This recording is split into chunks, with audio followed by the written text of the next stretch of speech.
ದೇಶದ ರಾಜಕೀಯ ಇತಿಹಾಸದಲ್ಲಿ ಮಗದೊಂದು ಹೆಸರು ಹೆಚ್ಚು ಸದ್ದು ಮಾಡುತ್ತಿದೆ. ಅದುವೇ ಪ್ರಾಮಾಣಿಕ ಐಪಿಎಸ್ ಅಧಿಕಾರಿ ಹಾಗೂ ತಮಿಳುನಾಡಿನ ಬಿಜೆಪಿ ರಾಜ್ಯಾಧ್ಯಕ್ಷ ಅಣ್ಣಾಮಲೈ. ತಮಿಳುನಾಡಿನಲ್ಲಿ ಮೊದಲಿನಿಂದಲೂ ದ್ರಾವಿಡ್ ಪಕ್ಷಗಳೇ ಅಧಿಕಾರದಲ್ಲಿವೆ. ಆದರೆ ಈಗ ಜಯಲಲಿತಾ ಅವರಷ್ಟೇ ಜನಪ್ರಿಯತೆ ಅಣ್ಣಾಮಲೈ ಹೊಂದುತ್ತಿದ್ದಾರೆ. ತಮಿಳುನಾಡಿನಲ್ಲಿ ಅವರೆಲ್ಲೇ ಹೋದರೂ ಸಾವಿರಾರು ಸಂಖ್ಯೆಯಲ್ಲಿ ಜನ ಸೇರುತ್ತಿದ್ದಾರೆ. ದಿನೇ ದಿನೇ ಅವರಿಗೆ ಅಭಿಮಾನಿಗಳ ಸಂಖ್ಯೆ ಹೆಚ್ಚಾಗುತ್ತಿದೆ.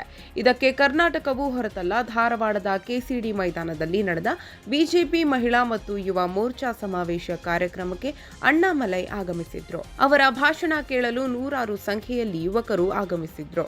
ಅಣ್ಣಾಮಲೈ ಭಾಷಣ ಮುಗಿಸುತ್ತಿದ್ದಂತೆಯೇ ವೇದಿಕೆಯತ್ತ ನುಗ್ಗಿದ ಯುವಕರು ಸೆಲ್ಫಿ ಮತ್ತು ಆಟೋಗ್ರಾಫ್ಗೆ ಮುಗಿಬಿದ್ದರು. ಈ ಸಮಯದಲ್ಲಿ ಯುವಕರ ನುಗ್ಗಲು ಉಂಟಾಯಿತು. ವೇದಿಕೆಯಿಂದ ಕೆಳಗಿಳಿಯಲು ಅಣ್ಣಾಮಲೈ ಪರದಾಡಬೇಕಾಯಿತು.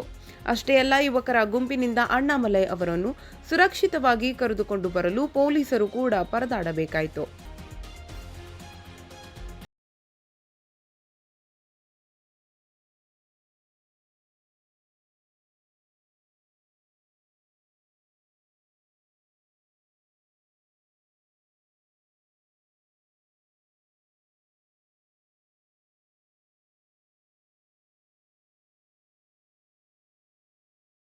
ಕಣ್ಮಣಿಯಾಗಿರುವ ಅಣ್ಣಾಮಲೈ ಮುಂದೊಂದು ದಿನ ಬಿಜೆಪಿ ಪ್ರಭಾವಿ ನಾಯಕರಾಗುವುದರಲ್ಲಿ ಯಾವುದೇ ಸಂದೇಹವಿಲ್ಲ ಅನ್ನೋ ಮಾತುಗಳನ್ನು ಜನ ಆಡುತ್ತಿದ್ದರು.